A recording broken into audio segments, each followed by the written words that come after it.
Madilim. Madilim na kahapon. So ayan guys, nagbabalik tayo sa ating pagpakawala ng ating isda. Ayan, nasa plastic siya. So pakawalan natin siya sa mismong aquarium niya, pati yung koi fish natin. Okay, let's go. Butasan ko lang yung plastic, di ko na inangat yung cellphone, madilim, pasensya na kayo. Pero makita nyo na yan, no? Sumingaw na. Ano na yan? Lalangoy-langoy na yan dyan. Uy! Ay! Lumubog siya diretso, guys! Pagsama natin yung koi fish natin. Kasi pwede naman daw.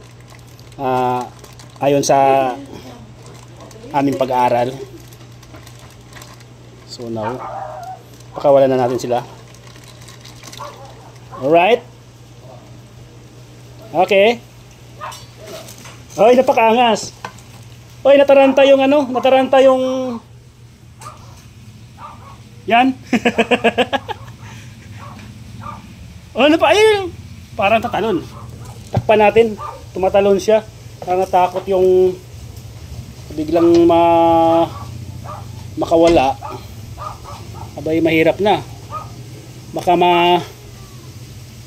makain ng pusa. Ganda niya. Ano? Ano? Diba?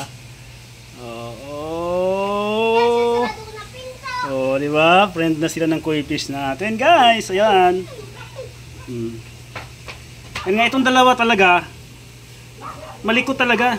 Eh, ngayon, tinitingnan namin yung pagkakilanlan ng halimaw na to.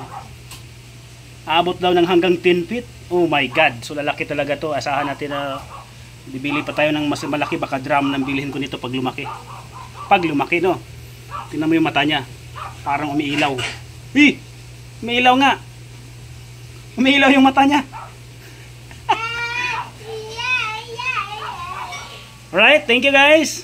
Kita nyo na, napakaganda. Umiilaw nga. Umiilaw yung mata niya. Pakainin ko maya-maya. Thank you, bye-bye.